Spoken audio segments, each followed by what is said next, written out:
이제 완연한 가을입니다. 계절 중 가을을 제일 좋아하시는 분들도 많으실 텐데요. 계절의 중년이라고 하는 가을은 깊고 멋스럽습니다. 하지만 중년의 피부처럼 건조하지요. 30대 중반부터 시작된다는 노화. 가을의 낭만처럼 중년의 숙성된 마음은 좋아하지만 신체적으로 일어나는 변화는 아쉽습니다. 여름 내 싱싱했던 잎사귀가 바싹하게 말라 색이 바래는 것처럼 인생의 중반에 들어서면 촉촉하던 피부는 메마르고 거칠어집니다. 거기다 눈도 뻑뻑해지고 식음료 포장지에 표기된 영양성분이나 가전제품 설명서의 작은 글씨가 읽기 힘들어집니다. 우리가 나이 들면서 느끼는 원인 모를 몸 안팎의 불쾌 증상과 노화 현상은 세포가 건조하기 때문이라고 하는데요. 고혈압과 노안, 피부 트러블, 우울증과 치매 같은 노화 증상과 질병들의 진짜 원인이 무엇이고, 세포의 수분 흡수력을 되찾아 노화를 늦추고 질병을 치유할 수 있는 방법들을 알려드리겠습니다. 오늘 소개해드릴 건강서적은 노화는 세포 건조가 원인이다. 지은이 이시아라유미, 옴기니는 유네림, 발행은 전나무 숲입니다. 오늘의 영상은 중년 노년들이 꼭 보셔야 되는 내용입니다. 영상을 끝까지 시청하셔서 마른 가지에 물이 오르면 다시 잎이 돋고 꽃이 피듯 중년이 넘어도 젊고 건강한 몸을 유지할 수 있는 황혼의 청춘을 오래도록 만끽하시길 바랍니다. 지금부터 말씀드릴 내용은 일상에서 조금만 신경 쓰시면 지킬 수 있는 소소한 원칙들입니다. 꼭 실천하셔서 건강한 노후를 보내시길 바랍니다. 그럼 지금부터 잠시 책 속으로 들어가 보겠습니다. 고대 그리스의 철학자 아리스토텔레스도 말했듯이 노화란 우리 몸이 차츰 건조해지는 현상이다. 지금 가지에서 딴 싱싱한 사과도 시간이 지날수록 껍질부터 말라 쭈글쭈글해지다가 결국 속까지 상한다. 인간이라고 다를 바가 없다. 촉촉하고 윤기나던 피부는 나이가 들수록 메마르고 거칠어진다. 눈도 뻑뻑해지고 손끝에 물기도 말라 책장을 넘길 때면 손끝에 침을 묻히게 된다. 또 음식을 삼키다 목에 걸려 사레가 걸릴 때도 많다. 이게 다 몸속 세포가 건조해졌다는 증거다. 그뿐만이 아니다. 비만 오면 허리나 무릎이 아파온다. 또 유독 배와 턱에 군살이 붙는다. 기억력도 떨어져서 말하려는 단어가 입안에서만 맴돌 뿐 도무지 떠오르지 않을 때가 많다.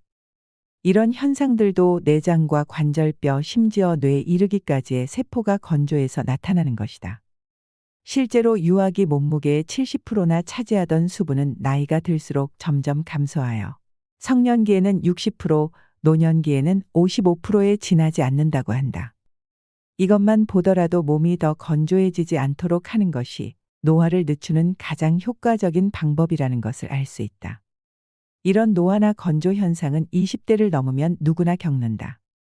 흔히 생각하듯 중년기나 노년기에만 해당하는 문제가 아닌 것이다. 생활 환경도 현대인의 몸을 건조하게 만드는 데 한몫한다.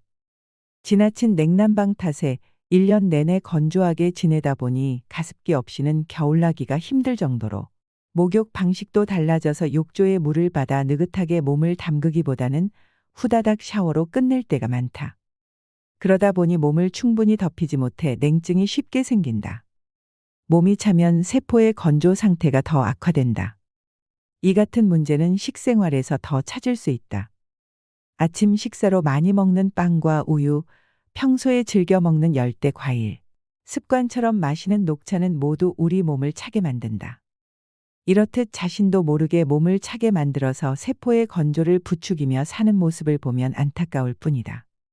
이런 생활 습관을 고쳐 몸이 건조해지는 것을 막으면 내장 기능이 활발해지고 피부도 촉촉해지며 노화도 느리게 진행된다. 주변을 보더라도 나이보다 젊어 보이는 사람들은 한결같이 활발하게 몸을 움직이기 때문에 몸에 늘 온기가 돌고 피부에도 윤기가 있다. 내장이나 뼈, 혈관의 세포가 건조해진 겉모습에만 영향을 미치는 것이 아니라 다양한 질병에 걸리기도 한다.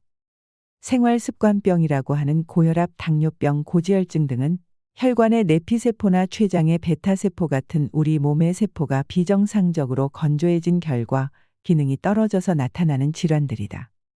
또한 치매라 불리는 인지증은 뇌세포가 건조해 쪼그라들면서 나타나는 질병이다.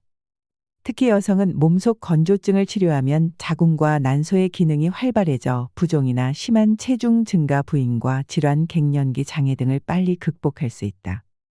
세포 보습으로 몸의 건조를 막는 것은 어렵거나 특별하지 않다. 식사와 목욕을 비롯한 평소의 사소한 습관 몇 가지만 바꾸면 지금 내 몸에 일어난 질병과 불쾌한 증상을 완화하고 노화를 늦추어 젊고 건강한 몸과 뇌로 바꿀 수 있다. 당신이 겪고 있을 몸의 건조 증상들, 누구나 나이가 들면 몸이 건조해지는 것들.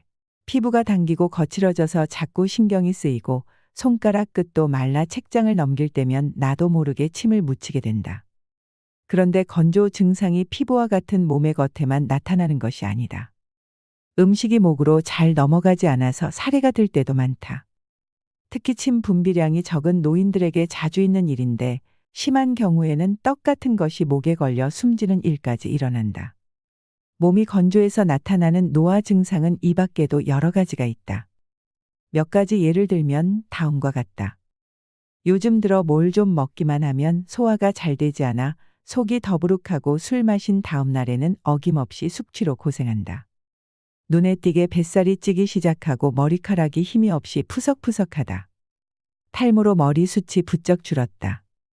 날씬하던 종아리가 푸석푸석하고 굵어졌다. 이 같은 노화 현상의 원인은 다름 아닌 세포 건조에 있다. 생선을 말리면 수분이 날아가 껍질이 쭈글쭈글해지는데 이것은 우리 피부의 주름이 늘어난 상태에 해당한다. 나무가 시들면 속이 비는 것은 골다공증이 생기는 원리와 같다. 줄기를 자른 꽃은 시간이 지나면 생기를 잃고 바싹 말라 더는 물기를 빨아들이지 못하는데 이것은 지나치게 세포가 메말라 우리 몸이 수분을 흡수할 수 없게 되는 것과 마찬가지다. 우리 몸속에서 일어나는 이 같은 건조 현상을 그대로 두었다가는 언제 내 몸이 건어물이나 드라이 플라워처럼 될지 모르는 일이다. 혹 여러분도 다음과 같은 몸의 건조 증상에 시달리고 있지는 않는지 체크해 보길 바란다. 평소에 목이 자주 마른다. 비만 오면 몸 여기저기서 불쾌한 증상이 나타난다. 이유 없이 땀을 많이 흘린다. 유독 하체가 뚱뚱하다 등의 증상은 세포가 건조해 노화가 진행됐다는 증거다. 뇌 노화 역시 뇌세포의 건조는 위축이 원인이다. 뇌가 노화되지 않게 하기 위해 뇌세포의 건조를 막는 운동을 하는 것이 좋다. 특히 하체의 근육을 자주 사용하면 뇌로 가는 수분의 공급이 활발해지므로 인지증을 막는 데 도움이 된다. 허리나 무릎의 통증, 다리의 부종, 정력, 감퇴 같은 하체와 관련된 이상이 나타날 때는 특히 조심해야 한다. 신기능의 저하는 세포의 건조와 노화로 이어진다. 메마른 세포의 수분을 제대로 흡수하게 하려면 수분과 염분이 균형을 이룬 물을 마셔야 한다. 가정에서 쉽게 만들 수 있는 매실, 간장 같은 항노화 효과가 있는 음료를 이용하면 좋다. 과도한 물 섭취는 수독을 일으킨다. 수분 섭취에 대한 그릇된 상식 때문에 다음과 같은 습관을 가진 사람이 많다. 몸을 촉촉하고 생기 있게 하려고 매일 생수를 2리터 정도 마신다. 상쾌하게 잠을 깨기 위해 아침에 일어나자마자 찬물을 한 잔 마신다. 물이나 녹차를 병에 담아 가지고 다니면서 마신다. 이런 방법으로 수분을 섭취하면 오히려 노화를 재촉하게 된다. 몸의 건조가 노화에 적인 것은 분명하지만 그저 물만 마셔댄다고 해서 물이 세포까지 도달하는 것은 아니다. 바로 이 점을 오해하는 사람이 많다. 우리 몸을 젊고 생기 있게 하는 수분은 세포 속 수분이라는 얘기를 앞에서도 했다. 반면 수독을 일으키는 수분은 세포와 세포 사이나 위장 등 있을 필요가 없는 곳에 있는 수분, 즉 세포액이다. 물기를 머금은 듯 촉촉한 몸을 만들려고 아무리 물을 많이 마셔도 물이 직접 세포 속으로 들어가는 것은 아니다. 오히려 세포 외액만 늘어나 수독증이 생길 수 있다. 그렇게 되면 세포가 메마르고 하체 비만이 되며 노화 증상이 심해진다. 나이가 들어 몸속의 절대적인 수분량이 줄었더라도 세포의 수분이 충분하면 젊고 아름다운 몸을 유지할 수 있다. 염분 섭취를 제한하면 노화가 빨라진다. 염분 섭취에 신경을 쓰는 사람이 많긴 많은 모양이다. 요즘 마트의 식품 진열대를 보면 저염 된장이나 저염 간장, 무염 버터 등을 쉽게 찾을 수 있다. 그뿐만이 아니다. 라면이나 찌개를 먹을 때는 짠 국물은 남기고 젓갈이나 장아찌 반찬은 멀찌감치 밀쳐놓는다. 자반고등어도 저염이란 표시가 없으면 사지 않는다. 저염식에 길들기 위한 노력이 정말 눈물겨울 정도다. 하지만 안타깝게도 피를 맑게 하려고 수분을 많이 섭취하거나 고혈압을 염려해 무조건 싱겁게 먹는다고 해서 반드시 큰 효과를 볼 수 있는 것은 아니다. 예전보다 염분 섭취량이 상당히 줄었어도 고혈압 환자 수는 점점 더 늘고 있는 현실이 이를 말해준다. 또 뇌졸중 환자는 감소 추세에 있지만 뇌혈관에 혈전이 생겨 일어나는 뇌경색 환자는 늘어나고 있다. 게다가 암이나 심근경색, 당뇨병, 류마티즘 등의 질병은 염분을 제한하기 전보다도 오히려 큰 폭으로 증가하고 있다. 이런 현상을 보면 과연 염분을 모든 질병의 주범으로 몰아가도 괜찮은가 하는 의문이 든다. 염분은 원래 몸속에서 수분과 함께 기능한다. 우리 몸에서 나오는 눈물이며 땀, 콧물, 혈액이 모두 짜다는 사실로도 이를 알 수 있다. 미네랄이 몸에서 일정한 균형을 유지하고 염분은 수분과 함께 증가하거나 감소하기 때문에 몸속에서 염분만 줄이는 것은 불가능하다. 동양의학에서는 몸속에 남아있는 과도한 수분이 고혈압의 원인이라고 설명한다. 수분이 많아 묽어진 다량의 혈액을 온몸으로 보내려면 심장은 강한 압력으로 박동을 해야 한다. 그러니 혈관 내 압력이 높아질 수밖에 없는 것이다. 몸속의 염분이 몸 밖으로 나갔기 때문이 아니라 염분과 함께 기능하는 수분이 몸 밖으로 나갔기 때문에 혈압이 떨어지는 것이다. 이처럼 과도한 염분 제한은 노화를 향한 전력 질주나 다름없다. 피부 보습제는 세포 건조를 해소하지 못한다. 겨울이 되고 피부가 건조해지면 얼굴이 당기고 피부에 흰가루 같은 각질이 일어난다. 발 뒤꿈치도 갈라지고 거칠어져서 걸핏하면 스타킹 홀이 나간다. 심할 때는 밤마다 몸 여기저기가 가려워서 잠을 설치기도 한다. 이렇다 보니 많은 사람들이 목욕을 마치면 얼른 보습크림부터 챙겨 바르고 틈만 나면 얼굴에 생수나 화장수를 뿌린다. 피부 건조가 심해 주름이나 잡티가 생길까봐 음식으로 섭취할 수 있는 콜라겐을 약 먹듯이 복용하는 사람도 있다. 덩달아 화장품 회사들도 보습 기능을 앞세운 다양한 종류의 화장품을 앞다투어 내놓고 있다. 이처럼 현대인들은 피부가 건조해지는 것을 막으려고 많은 노력을 기울인다. 그런데 피부 보습에는 온갖 정성을 들이면서 혹시라도 화장이 지워질까봐 땀 흘리는 것을 꺼려하거나 땀 냄새가 신경 쓰여 땀 분비를 억제하는 약재를 사용하기도 한다. 이런 모순 때문에 피부노화, 피부세포의 수분 보유력을 높여라. 노인이라도 건강한 사람은 남녀를 불문하고 피부가 매끄럽고 윤기 있다. 반대로 20대 여성 가운데도 피부가 거칠고 메마른 이들이 많다.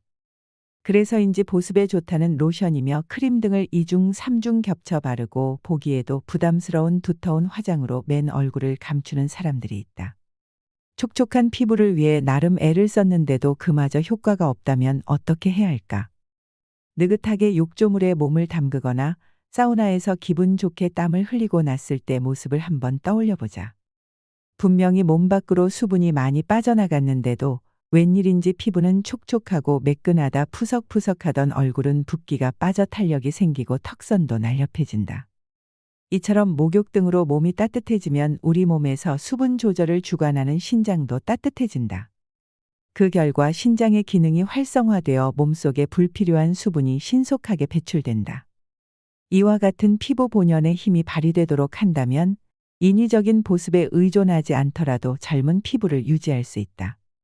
체온이 올라가면 세포 노화를 막는다. 그 방법에는 워킹으로도 부담 없이 체온을 올릴 수 있다. 걷는 것은 몸에 큰 부담을 주지 않으면서 누구나 쉽게 할 수 있는 운동이다. 주로 하체의 근육을 사용하기 때문에 체온이 오르고 신장으로 가는 혈류가 좋아져서 소변량이 많아진다. 다시 말해 걷기만 해도 몸속에 불필요한 수분을 배출해서 노화를 늦출 수가 있다. 하루 1만 보 이상 걸으면 동맥경화를 예방할 수 있다는 연구 결과도 있다. 스쿼트는 워킹과 마찬가지로 주로 하체의 근육을 사용하여 실내에서도 할 수 있는 간단한 운동이다. 제자리에 있어서 무릎을 굽히고 앉았다 일어서는 그런 동작을 반복하면 근육이 단련되고 혈액순환이 잘 되어 체온이 오른다. 30년간 시달린 요통을 스쿼트로 이겨낸 남성 환자가 있다. 필자의 병원을 찾았을 때 그는 다리가 가는 체형의 진통 주사도 듣지 않을 만큼 통증이 심했다. 그는 조심스럽게 스쿼트를 시작해 차츰 횟수를 늘려나갔다. 이렇게 1년간 꾸준히 계속했더니 하루에 150회 이상은 거뜬히 할 수 있게 되었고, 마침내 30년 동안 그를 괴롭혔던 허리 통증은 말끔히 사라졌다. 필자가 진찰한 당뇨병 환자들은 대개 상체에 비해 하체가 빈약한 편이었다.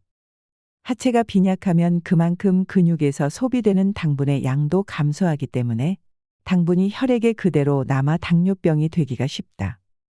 따라서 혈당치를 낮춰서 당뇨병을 치료하려면 먼저 하체의 근육을 단련해야 한다. 평소에는 다음과 같은 건강식이법과 생활습관을 적극적으로 실천한다. 톱볶음이나 우엉 간장조림, 미역 된장국 등을 매일 먹는다. 양파의 글루코키닌 성분이 혈당 수치를 낮추고 미역의 풍부한 식이섬유가 혈당 상승을 억제한다. 간장은 몸을 따뜻하게 해서 당분의 연소를 덮는다. 상사 이론에 따르면 하체를 튼튼히 하는 데는 뿌리 채소가 좋은데 그 중에서 특히 마가 효과가 뛰어나다. 또한 평소에 1분에 70에서 80m 정도의 속도로 매일 20분 이상 걷는다.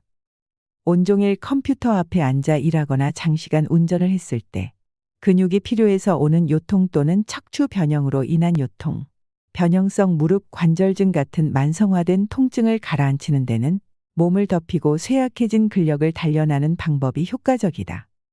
심장과 소장은 우리 몸에서 암이 생기지 않는 부위이다. 비장에도 암이 잘 생기지 않는다. 심장은 혈액을 온몸으로 보내느라 쉴 새 없이 움직이기 때문에 많은 열을 발산한다. 비장은 혈액의 저장소로 혈관이 많아 암자색을 띠며 온도가 높다. 소장은 음식물의 영양분을 소화 흡수하기 위해 지속적으로 연동 운동을 함으로 역시 온도가 높다. 39.6도의 열에 암세포가 사멸한다는 연구 결과나 말라리아에 걸려 고열이 난 뒤에 암세포가 사라진 사례를 보더라도 암이 열에 약한 데다 몸이 차고 건조할 때 생기기 쉽다는 것을 짐작할 수가 있다. 따라서 암을 예방하고 치료하려면 몸을 덮이고 몸속에 과도한 수분을 배출하여 세포가 건조해지지 않도록 해야 한다.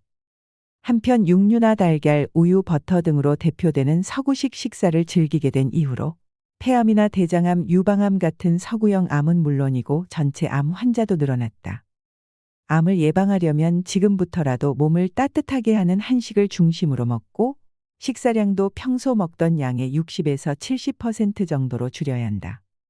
피부세포의 수분 보유력을 높이는 데는 마토란, 오크라 미역, 생청국장, 말버섯, 굴, 해삼관자, 조림무, 조림가자미의 살을 발라내 국물과 함께 그릇에 담가식히면 생선의 젤라틴 성분이 굳어 묵 같은 상태가 된다. 겉은 미끈거리고 끈적거리는 식품이 좋다. 이들 식품에 들어있는 점액 성분인 루틴이 피부를 촉촉하고 탄력 있게 만들어준다. 이런 식품을 자주 먹으면 세포의 수분 상태가 정상으로 회복되므로 피부의 건조 증상도 차츰 좋아질 것이다. 피부 세포를 촉촉하게 하는 것이야말로 피부를 젊고 생기 있게 만드는 가장 효율적인 방법이다. 지금보다 10살은 더 어려 보이는 세포 보습 생활법은 항노화 음료로 온몸의 건조를 막는 데 있다. 약으로 몸의 건조를 치료하거나 노화를 막을 수는 없다. 노화를 늦추는 가장 신속하고 효과적인 방법은 신기능을 강화하는 것이다. 지금부터 설명하는 건조를 막는 항노화 음료는 신기능을 촉진하여 피부와 내장뼈, 모발 뇌에 이르기까지 온몸이 건조해지지 않도록 막는 효과가 뛰어나다. 이르면 처음 마신 날부터 효과를 느낄 수 있다. 당근, 사과, 소금 주스는 신기능을 강화하여 세포의 건조를 막는 대표적인 항노화 음료다. 만드는 방법은 당근 2개, 사과 1개를 깨끗이 씻어 껍질째 그대로 믹서기에 갈아 즙을 짜낸다. 사과와 당근의 껍질은 되도록 깎지 않고 그대로 사용한다. 짜낸 즙에 소금을 적당량 넣고 잘 섞어 씹듯이 천천히 마신다. 동양의학의 상사이론에 따르면 인간의 하체는 식물의 뿌리에, 상체는 땅 위로 나와 있는 잎이나 줄기, 꽃에 해당한다. 따라서 하체에 있는 신을 강하게 하는 데는 식물의 뿌리가 효과가 있다. 인삼이나 오가피 같이 뿌리를 약용하는 생약은 대개 큰 병으로 몹시 쇠약해진 신체 회복을 돕거나 허약체질 노쇠를 개선하는 데 쓰인다. 식품 중에서는 뿌리 채소가 신기능을 강화하는 데 좋다. 신은 신장과 생식기, 비뇨기를 포함한다. 신기능이 활발해지면 몸에서 불필요한 수분이 빠져나와 몸 상태가 좋아지고 노화 현상이 감소한다.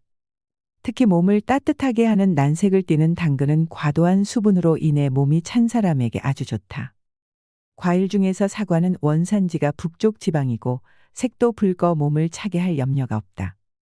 당근과 사과에 소금을 더하면 앞서 설명한 대로 수분과 염분이 균형을 이루게 되므로 더 효율적인 세포에 수분을 공급할 수 있다. 당근, 사과, 소금 주스의 효과는 이미 서양의학에서도 검증된 바 있다. 30여 년 전에 필자는 난치병 치료로 유명한 스위스 취리의 베너 병원에서 자연요법을 공부한 적이 있다. 이 병원은 1879년에 개원한 이래 육류와 달걀, 우유 같은 동물성 식품 대신 통밀빵이나 채소 절임식품, 꿀 등의 자연식품과 다양한 물리요법을 이용해 난치성 질환을 치료해 왔는데 특히 아침마다 마시는 당근 사과 주스가 식이요법의 중심 메뉴였다. 당시 원장으로 있던 블러시 박사는 당근 사과 주스에는 우리 몸에 필요한 비타민과 미네랄이 130여 가지나 들어있다고 설명했다. 당근은 채소 중에서 미네랄 함량이 으뜸이고 사과에도 비타민과 미네랄이 풍부하다. 게다가 당근을 사과와 함께 갈아 마시면 당근 특유의 향이 약해져 영양뿐만 아니라 맛도 한결 좋아진다. 병원에서 당근 사과 주스의 효과를 알게 된 필자는 지금까지 날마다 아침 식사 대신 마시고 있다. 맛도 좋지만 평소에 잤던 설사가 멈추고 바쁘게 일하면서도 늘 활기차고 피부도 건강한 걸 보면 당근 사과 주스의 효과를 톡톡히 보고 있는 셈이다. 당근 사과 주스는 미량의 영양소가 풍부하고 비타민과 미네랄이 균형을 이룬 음료지만 사람에 따라서는 마신 후에 속이 메스꺼리거나 몸이 차가워질 수도 있다. 필자는 임상 경험을 통해서 몸속에 불필요한 수분이 고여 세포가 건조할수록 그와 같은 반응이 많이 나타난다는 사실을 알게 되었다. 그래서 몸속에 생긴 무릉덩이가 당근 사과 주스의 흡수를 방해하지 못하도록 소금을 넣어 세포의 수분 흡수력을 높였다. 이런 원리에 따라 만들어진 것이 바로 당근 사과 소금 주스다. 동양의학과 서양의학 어느 쪽의 관점에서 보더라도 신기능을 강화하여 노화를 막는 효과가 뛰어난 음료다. 항노화 식사법으로 배설 능력을 높인다.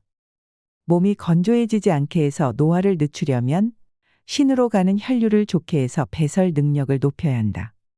그러려면 당근 사과 소금 주스나 생강 홍차 같은 음료 외에도 항노화 작용을 하는 식품을 평소에 꾸준히 먹어야 한다. 동양의학에서 자주 쓰는 120가지 처방의 70에서 80%는 생강이 들어간다. 생강은 혈액순환과 이뇨작용을 촉진하며 몸을 따뜻하게 하고 배란 작용을 한다. 생강의 주된 효능은 다음과 같다. 몸을 덮여서 땀을 내고 혈액과 체액의 흐름을 좋게 한다. 소변이 잘 나오게 해서 몸속에 과도한 수분을 배출한다. 오늘의 영상 어떠셨나요? 55세의 김정임님은 이렇게 말합니다. 키 155cm에 63kg이었을 만큼 살이 쪘었고 계단도 오르내리지 못할 만큼 오른쪽 무릎이 많이 아팠어요. 그런데 세포 보습을 실천한 지 일주일 만에 몸이 가벼워지기 시작하더니 2달 만에 5kg이 줄고 반년이 더 지나자 처음보다 무려 10kg이나 줄었어요. 그리고 무릎 통증도 많이 나아졌죠. 이젠 날아다닐 것 같아요. 62세의 최성근 씨는 40 넘어서부터 몸무게가 10kg 가까이 불더니 혈압까지 올라서 170까지 올랐어요.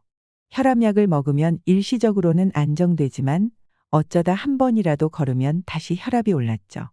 그런데 어느 날 우연히 알게 된 세포 보습을 실천하면서 혈압이 안정되고 살이 빠지고 두뇌 회전도 빨라졌어요. 이젠 일 열심히 하면서 아주 가뿐하게 살고 있습니다. 나이가 중년을 넘기면 젊은이들의 모습과 내 모습을 비교하며 나의 나이듦을 한탄하는 것은 매우 무의미하고 쓸데없는 행동입니다. 나는 내 나이대에서 가장 아름답고 건강하게 그 모습을 유지하면 됩니다. 노화는 누구에게나 공평하게 다가오는 것이고 그 속에서 차이를 두고 싶다면 이왕 늙어가는 거 아름답게 늙어가기 위한 노력을 하면 됩니다. 모든 것은 내 마음먹기에 달린 것이지요. 일상의 사소한 노력이 건강에 큰 영향을 미칠 수 있습니다. 앞에서 설명한 건강식이법을 꾸준히 실천하면 몸속에 불필요한 수분이 배출되어 건조했던 몸이 촉촉해지고 노화의 속도도 늦춰질 것입니다. 작은 실천들이 모여 건강이라는 큰 보상으로 돌아온다는 것을 새삼 깨닫게 되면서 이제라도 세포 보습을 시작하자는 다짐을 하게 됩니다. 더 유익한 많은 내용을 알고 싶으시다면 책 전문을 읽어보시는 걸 추천드립니다. 오늘의 영상이 구독자 여러분들에게 많은 도움이 되셨길 바랍니다. 오늘도 노후의 지혜와 함께 해주셔서 감사드립니다. 황금빛으로 무르익어가는 여러분의 지혜로운 인생을 언제나 응원합니다.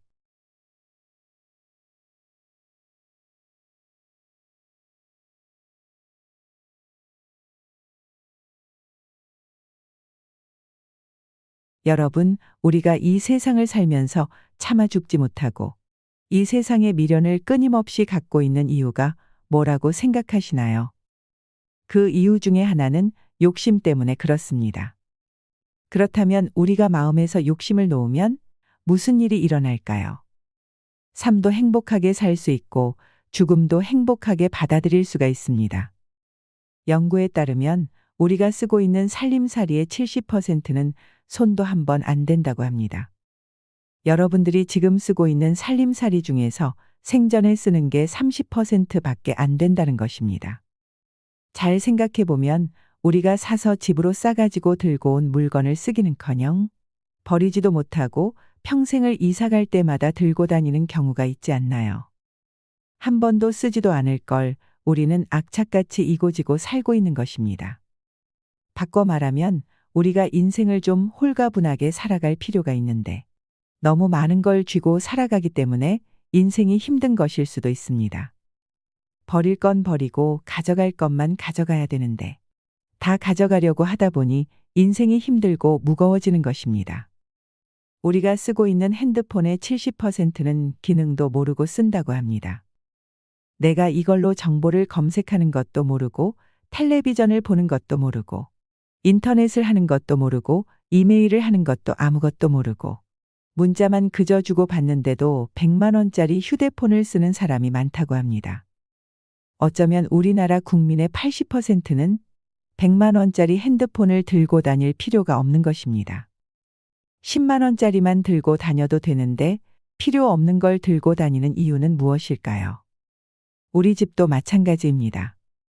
우리는 공간의 70%는 필요 없는 공간을 쓰고 있다고 합니다. 비싼 폰이든 넓은 집이든 우리가 그 필요 없는 것만 걷어내도 인생살이가 홀가분하지 않을까요?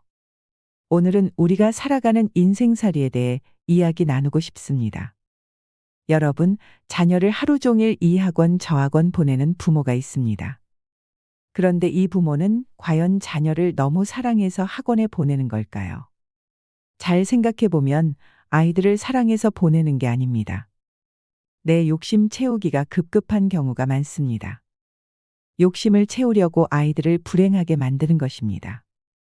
아이들을 이 학원 저 학원에 끌고 다니는 게 사랑이 아닙니다. 애들은 엄마 아빠가 같이 놀아만 주어도 아이들은 행복합니다. 저도 인생을 살면서 욕심이 참 많았습니다. 주머니에 돈 한 푼도 없었을 때가 있었습니다. 그런데 이것도 하고 싶고 저것도 하고 싶고 욕심을 피우다 보니까 제 인생 자체가 너무 힘들었습니다.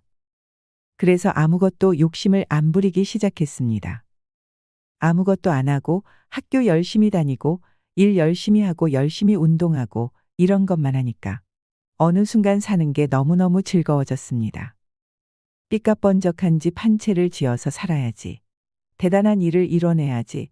큰 소리 뻥뻥 칠 때는 인생이 힘들기만 했습니다. 여러분, 우리가 인생을 살면서 가장 무서운 단어가 뭔지 아시나요? 확장 이전입니다. 만약 내가 25평에 산다고 가정해 볼까요? 25평이면 고래 등짝에서 사는 겁니다. 우리 조상들은 학고방에서 살았습니다. 옛날에 그 토담집에 들어가 보신 적이 있나요? 토담집에 들어가서 고개를 들면 머리가 닿습니다. 그리고 방 안에 4~5명이 앉으면 엉덩이 들이밀 데가 없을 정도의 공간입니다. 거기에 그때는 자식을 7, 8명 낳은 집도 많았습니다. 방 안 한가득 자식 새끼를 낳았다는 말도 있지요. 그만한 방에서도 그렇게 살았던 것입니다. 그에 비하면 지금 25평이면 얼마나 넓은 데서 사는 건가요? 그런데 누가 50평짜리 아파트 산 친구가 집들이를 한다고 해서 가보니까 우리 집 25평이 그 집 화장실에 들어가게 생긴 거예요. 거기다가 친구가 자랑을 합니다. 5억 주고 샀는데 8억으로 뛰었다고 말이죠. 이 사람은 3억에 25평에 살아도 충분한데 갑자기 확장 이전에 욕심이 듭니다. 나도 2억 대출 받아서 50평으로 확장 이전을 해야 되겠다. 그래서 대출을 받아서 확장 이전을 했습니다. 그래서 앞으로 나는 떵떵거리면서 살고 행복할 줄 알았더니 이상하게 그날부터 너무 인생이 힘들어집니다. 왜냐하면 25평에서는 25인치 TV가 볼만했는데 50평에 25인치를 갖다 놓으니 볼품이 없습니다. 그래서 TV도 확장을 해야 할 것 같습니다. 잘 쓰던 냉장고도 25평에서는 괜찮았는데 50평에 갖다 놓으니까 쓰레기통 같아 보입니다. 또 25평에서 살 때는 아반떼 타고 다녀도 하나도 안 창피했습니다. 왜냐하면 그 25평에 사는 사람들은 다 K3, SM3, 소나타 이 정도인데 50평에 이사가 보니까 벤츠, BMW, 아우디가 보이는 겁니다. 그러니 도대체 아반떼를 끌고 저녁 시간에 그 동네로 퇴근하고 싶지 않아지지요. 그래서 창피해서 밤 10시에 아무도 안 볼 때 들어갑니다. 내 집인데도 크게 확장 이전을 했기 때문에 생긴 고통입니다. 또 한 가지 예를 들어드리겠습니다. 여러분, 동부건설, 동부철강을 아시나요? 과거에 얼마나 잘 나가던 회사인가요? 그런데 60개 계열사로 늘리는 바람에 도저히 회사를 유지하지 못하게 되니까 1조여 원을 분식회계를 해서 기업이 싹 날아갔습니다. 그냥 동부철강, 동부건설만 하지 욕심을 내서 확장 이전을 하는 바람에 호의호식도 못하고 한순간에 무너진 것입니다. 인생살이가 한순간에 무너지고 사기당하는 건 뭐 때문에 그런 줄 아시나요? 네, 그렇습니다. 마음 안의 욕심 때문에 그러는 것입니다. 대한민국 5천년 역사상 이렇게 잘 먹고 잘 산 적은 없었습니다. 그런데 왜 국민들은 행복하지 않은 걸까요? 나이 들어도 인생을 행복하게 살려면 기억해야 할 7가지에 대해 말씀드리겠습니다. 첫째로, 남과 비교하지 마세요. 자신의 방식대로 인생을 살되 타인의 인생을 존중하라는 말이 있습니다. 그런데 우리는 남이 잘 되는 꼴을 못 봅니다. 남 잘 되는 꼴을 보면 일단 깎아내리기 바쁩니다. 내가 하면 로맨스이고 남이 하면 스캔들이 되는 경우가 얼마나 많나요? 근데 남이야 어떻게 살든 내 멋에 살 줄 알아야 됩니다. 여러분들도 남하고 비교하지 마세요. 남하고 비교하는 순간 여러분들은 불행해집니다. 그걸 깨닫고부터는 저는 남하고 잘 비교하지 않습니다. 왜냐하면 비교한다고 해도 제가 안 되는 게 너무 많기 때문입니다. 남하고 비교하는 순간부터 행복은 날아가는 것입니다. 그래서 우리는 자기 방식대로 인생을 살아가야 합니다. 자기 방식이 없으면 어떤 일이 일어날까요? 서울대학 안 가면 패배자고, 자식이 없으면 패배자고, 강남에 못 살면 패배자고, 이런 생각을 하고 살게 되는 것입니다. 꼭 예뻐야지 훌륭하고 잘생겨야지 훌륭한 게 아닙니다. 요즘 들어서 저는 얼굴보다는 마음이 훨씬 더 중요한 것 같습니다. 그리고 나이 50 넘으면 다 거기서 거기라고도 하죠. 50 넘으면 거기서 거기에 다 비슷비슷합니다. 그런데 마음이 얼마나 아름다우냐에 따라서 다릅니다. 그래서 자기 방식대로 살 줄 알아야 된다는 것입니다. 두 번째로, 타인에게 마음을 여세요. 여러분들 중에서 이런 생각을 하고 있는 분들 계실까요? 인생을 살아가면서 상처를 많이 받은 분들 중에서는 아무도 사랑하지 않을 거야. 나는 주지도 않고 받지도 않을 거야 하는 분들이 있습니다. 내가 인생 살아보니까 인간들 이게 쓸데가 못 돼. 인간들 믿을게 못 돼. 나는 사랑 같은 거 안 하고 살 거야 하는 것입니다.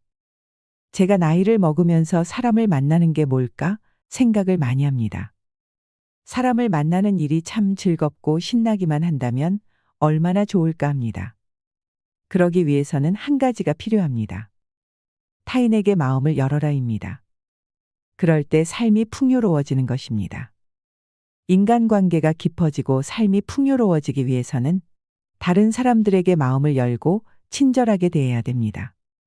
하루는 제가 모임에 나가서 밥을 먹으러 들어가면서 문을 열어줬는데 한 20명 정도가 제가 문을 열어주니까 계속 그냥 들어오더라고요. 이게 우리의 모습입니다. 서양에는 앞사람이 문을 열어주면 뒷사람이 무조건 문을 잡아줍니다. 그리고 그 뒤에 오는 사람이 또 잡아주지요.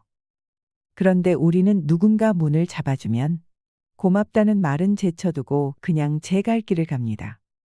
얼마나 타인에 대한 배려가 없는지 모릅니다. 다른 사람을 배려해주고 염려해주는 걸 우리는 지금 너무 잊고 사는 것은 아닐까요? 참 이기적인 지금의 대한민국의 모습이 안타까울 뿐입니다. 우리는 그동안 돈 1등 1등 1등만 추구했기 때문에 그렇습니다. 이제부터라도 우리는 더 소중한 것을 위할 줄 아는 안목을 길러야 합니다. 세 번째로, 고요히 전진하세요. 우리가 인생을 살면서 한 가지의 목표를 정하면 계속해야 합니다. 뜻이 있는 곳에 길이 있다고 합니다. 내가 뜻이 남아 있음에도 중간에 포기를 하면 한이 남게 됩니다. 그러니 하고 싶은 게 있다면, 이루고 싶은 꿈이 있다면 꾸준히 정진하세요. 한 가지의 목표를 가지고 계속 고요히 전진하면 우리는 행복한 삶을 살아갈 수 있을 것입니다. 네 번째로, 건강하게 놀고 쉬세요. 우리는 놀 때 건강하게 놀아야 합니다. 노는 게 참 중요합니다. 노는 게 하나도 안 중요할 것 같나요? 노는 건 돈 있는 사람들의 사치인 것만 같나요? 아닙니다.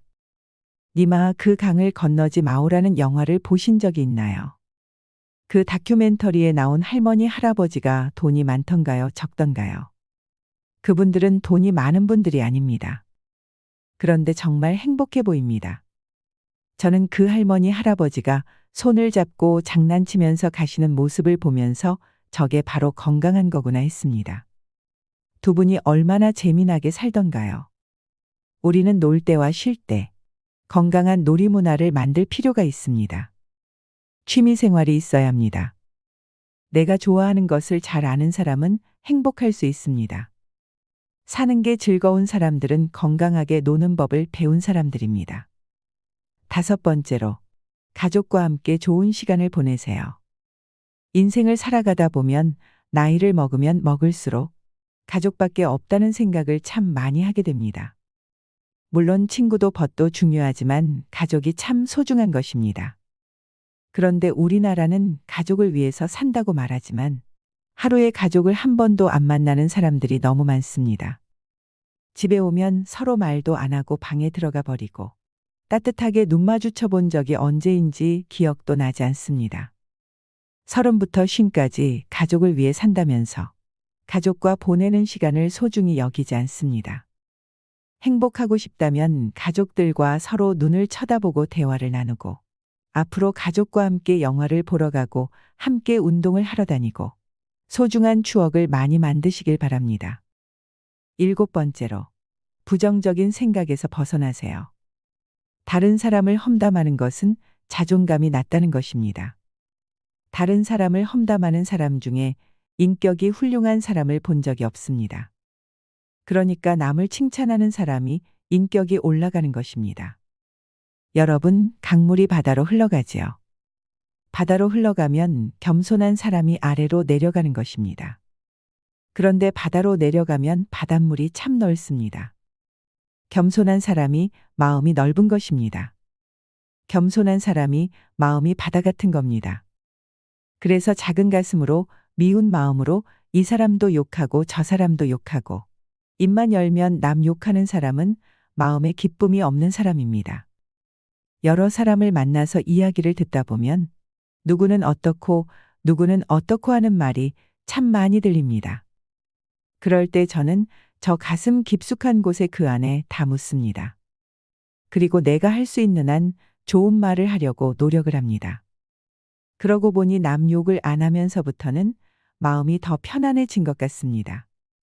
남을 험담하는 건 결코 잘난 일이 아니라는 것을 기억하셨으면 좋겠습니다.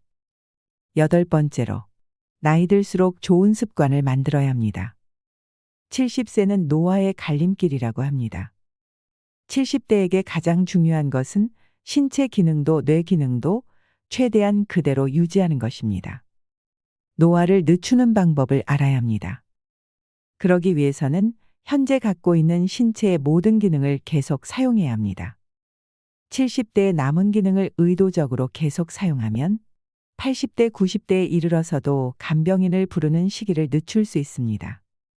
하나의 예로 햇볕을 쬐는 습관이 사람을 젊게 만듭니다. 적당한 일광욕을 하는 습관도 의욕 저하를 방지하는 데에는 아주 효과적입니다. 사람의 의욕과 밀접한 관계가 있는 뇌속 물질 세로토닌은 빛을 받으면 다량 생성되기 때문입니다. 뭔가 고민이 있어서 방 안에 틀어박혀서 생각에 잠겨 있으면 기분도 가라앉습니다. 하지만 밖에 나와 햇볕을 받으면 기분이 가벼워지고 밝은 기분을 되찾을 수 있습니다. 이 또한 뇌 속에서 세로토닌이 작용을 하고 있기 때문입니다. 단, 일광욕이 부족하다고 해도 굳이 뭔가를 할 필요는 없습니다. 고령자는 자외선에 의한 기미가 남기 쉽기 때문에 일부러 의자에 앉아 선탠을 할 필요는 없습니다. 귀찮아도 무조건 움직이세요. 하루 한 번은 방 밖으로 나가 햇볕을 받으세요. 노후에는 무리해서 운동하면 안 됩니다. 가장 손쉬운 방법은 산책입니다. 일 없이 산책하는 것이 싫은 사람은 마트에 가서 쇼핑하는 것도 하나의 방법입니다. 어쨌든 하루 종일 방 안에 있는 것만은 피하고 낮에 밝은 빛을 받는 습관을 들이세요. 이것만으로도 고령자가 의욕 감퇴를 막는 매우 효과적인 방법입니다. 또한 햇볕을 받아 만들어진 세로토닌은 밤에 뇌 속에서 멜라토닌이라는 호르몬을 생성합니다. 이 멜라토닌은 수면 호르몬이라고도 불리며 수면과 깊은 관련이 있습니다. 흔히 고령자가 되면 잠이 얕아지거나 불면증을 호소하는 사람이 많이 있는데 이는 멜라토닌이 감소하기 때문입니다. 젊을 때는 얼마든지 잘 수 있지만 나이가 들면 수면 시간이 줄어드는 경향이 있습니다. 아침 일찍 눈을 뜨게 되는 것도 나이가 들수록 멜라토닌이 줄어들기 때문입니다. 그러나 노화에 따라 멜라토닌이 줄었다고 해도 낮에 햇볕을 쬐어 멜라토닌을 보충할 수 있습니다. 낮에 많은 세로토닌을 만들어두면 밤에 멜라토닌이 생성되기 때문입니다. 멜라토닌이 증가하면 숙면을 취하게 되고 불안감도 없어지며 우울증 예방도 됩니다. 행복하고 건강한 70대, 80대로 살기 위해서는 멜라토닌은 매우 중요한 뇌 호르몬입니다. 새삼스럽게 일광욕 시간을 만들 필요는 없지만 어쨌든 낮 동안 집 밖에 나와 햇볕을 받는 습관만은 만드세요. 나이가 들면 적어도 밖으로 나가는 습관을 줄여서는 절대 안 됩니다. 9번째로, 아픈 가족을 혼자서 도맡아 간병하는 것을 삼가야 합니다. 나이가 들게 되면 가족에 대한 간병에 혼자 직면하는 사람이 점점 많아집니다. 70대가 배우자를 간병하는 사례는 흔하지만 70대 자녀가 90대 부모를 간병하는 사례도 늘고 있습니다. 부모를 간병하다가 자식이 먼저 가는 경우도 종종 발생합니다. 간병을 시작할 때 꼭 조심해야 할 것이 하나 있습니다. 간병을 삶의 보람으로 여기지 않아야 한다는 점입니다. 70대가 되어 퇴직하면 다른 일이나 특별한 취미도 없는 사람의 경우 간병을 은퇴 이후 삶의 보람으로 여기는 사람이 있습니다. 시간이야 어쨌든 자유롭기 때문에 열심히 간호에 임할 수 있습니다. 그러면 자신은 상대에게 도움이 되고 있다는 만족감을 얻을 수 있습니다. 또한 간병을 받는 사람으로부터 신뢰도 얻을 수 있기에 한층 간병에 빠져들어가게 됩니다. 그러나 이 같은 간병에 관여하는 방식은 자신의 만년을 망쳐버릴 가능성이 높습니다. 간병받는 사람 입장에서도 자신을 돌보는 가족이 불행해지는 것을 바라지는 않을 것입니다. 그렇다면 왜 간병에 빠져들면 그 사람의 만년이 망가져 버릴까요? 우선 간병이란 시간 때우기에는 최적이라는 측면이 있습니다. 눈 깜짝할 사이에 꼬박 하루를 간병에 투입합니다. 그렇게 되면 자신을 위한 시간은 전혀 생길 수 없게 됩니다. 간병에 투입하는 시간은 3년이 지속될지, 5년이 지속될지, 아니면 10년이 지속될지 끝을 모르는 경우가 대부분입니다. 결국 가족을 떠나보낸 이후 아무것도 하지 않고 매일 지내게 되면 간병 폐인처럼 되어 늙어버리는 사례를 자주 봅니다. 간병을 해야 할 가족이 있다면 가족들 모두가 서로 힘을 합쳐 대안을 강구해야 합니다. 한 사람에게 간병을 부탁하고 미뤄두지 말고 간병하는 사람이 자기의 시간도 보낼 수 있게 해주어야 합니다. 간병을 내 삶의 유일한 보람으로 여기지 않는 것은 70대 사람이 향후 8, 90대에 이르러서도 건강하게 살아가는데 매우 중요한 포인트라고 생각합니다. 10번째로, 어떤 일을 하더라도 은퇴하면 안 됩니다. 어느 순간 단번에 늙는 사람은 전형적으로 은퇴한 직후부터 일체 활동을 그만두는 경우입니다. 지금까지 열심히 일해왔기 때문에 퇴직하면 이제 아무것도 하지 않고 집에서 빈둥빈둥 지내고 싶다고 손꼽아 퇴직하는 날을 기다리는 사람도 있습니다. 그러나 오랫동안 현역으로 일을 하던 사람이 퇴직 후에 무엇을 할지 생각하지도 않고 은퇴하면 단번에 늙어버리는 일이 많습니다. 직장에서 일할 때는 책상 머리에 앉아서 하는 지루한 업무라도 통근하기 때문에 생각보다 몸을 많이 사용하고 있습니다. 그런데 퇴직하고 나서 집에만 틀어박혀 있는 70대, 80대라면 약 1개월 정도만 지나도 운동 기능 가운데 상당 부분이 저하되기 쉽습니다. 뇌 기능 측면에서도 차이가 큽니다. 일하고 있으면 매일 나름대로 지적 활동이나 다른 사람과 의사소통 등의 활동으로 다양한 상황을 접하게 됩니다. 반면 집에서 지내면 평소 뇌 활동이 없어지고 치매 위험도 높아집니다. 특히 전두엽의 노화가 단번에 진행됩니다. 전두엽이란 창조적 능력이나 다른 사람에 대한 공감 능력, 예상치 못한 일에 대처하는 능력에 관여하는 부분입니다. 이 부분이 노화되면 어떤 일에도 의욕이 생기지 않고 활동 자체를 귀찮아하게 됩니다. 운동 기능의 저하와 뇌의 노화가 더욱 가속화될 것입니다. 외형적인 인상에서도 발랄한 느낌을 잃은 기운 없는 노인으로 변모하게 됩니다. 남들보다 유난히 빨리 늙는 노인을 본 적이 있으신가요? 그렇게 되지 않기 위해서라도 조만간 퇴직을 맞이할 단계라면 퇴직 이후 무엇을 할 것인지 미리 준비를 해둬야 합니다. 퇴직하고 잠시 쉬었다가 다음에 무엇을 할지 생각한다면 어느새 게으른 생활에 휩쓸려 습관으로 굳어버리는 경우가 허다합니다. 요즘엔 70대에 접어들어서도 신체적 기능은 비교적 건강하다지만 전두엽의 노화는 이미 40대부터 진행되고 있다고 합니다. 퇴직 후도 사회와 관계를 맺는다는 의미에서는 물론 일이 전부는 아닐 것입니다.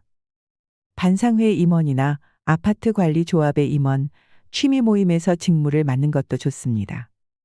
자원봉사활동도 퇴직 후에 사회에 참여하는 하나의 선택지입니다. 누군가와 협동해서 누군가에게 도움이 되거나 누군가 나를 필요로 한다고 느끼는 것은 언제까지나 현역 의식을 유지하는 데 큰 도움이 될 것입니다. 특히 몸이 건강한데도 나이가 들어서 못한다며 은퇴한다는 생각은 하지 말고 현역 의식을 유지하는 것이 중요합니다. 그것이 단번에 늙는 것을 막아줄 것입니다. 세상에서 으뜸인 일은 기쁜 마음으로 하루를 시작하고 말하고 싶어도 침묵하고 실망스러워질 때는 희망을 갖고 욕심을 버리고 마음 편히 공손하게 사는 것이라고 합니다. 여러분, 설령 몸이 약해져서 누구에게도 아무런 도움도 줄 수 없게 되는 순간이 오더라도 온유하고 친절한 마음을 잃지 마세요. 늙음은 무거운 짐이지만 오랜 세월 때 묻은 마음을 세월의 무게를 담아 마지막으로 닦으며 내 임종 머리맡에서 내 인생 참 고마웠다라고 떠올릴 수 있는 눈물겹게 행복한 삶을 살아가시길 바랍니다. 마지막으로 돈밖에 모르던 어느 할아버지의 이야기를 들려드리겠습니다. 할아버지가 남긴 마지막 말은 무엇이었을까요? 나는 어떻게 살았고 앞으로 어떻게 살아가야 할 것인지 생각해보는 소중한 시간이 되시길 바랍니다. 어떤 폐암 환자가 있었는데 그는 오래전에 이혼해서 자식이 없었고 동거인도 법적으로 부인이 아니라서 그의 병세가 깊어지자 미련 없이 떠났다. 그는 보호자 없이 혼자서 항암 치료를 받고 더 이상 회복의 기미가 없자 호스피스 병원으로 보내졌다. 남동생이 한 명 있었지만 몇 년 전 2억 원을 빌려주고 동생이 돈을 갚지 못하자 관계가 악화되어 연락이 끊기게 되었다. 나날이 악화되는 병세를 보면서 호스피스 팀은 우여곡절 끝에 동생을 찾아서 연락했고 마침내 동생이 형을 찾아왔다. 이미 폐암 말기의 환자는 예전의 모습이 아니었다. 동생은 그동안의 어색함과 상관없이 마음이 아파 눈시울을 붉혔다. 환자는 힘겹게 동생에게 가까이 오라고 손짓했고 마지막 유언을 남겼다. 너 내 돈 2억 갚아라.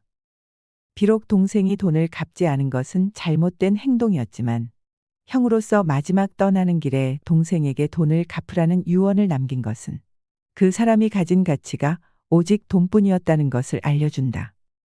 물론 배신감을 느낀 마음도 컸으리라. 남자가 그나마 편하게 떠나려면 동생의 빚을 탕감하고 남은 재산을 의미 있는 곳에 기부하고 떠나는 것이었을 것이다.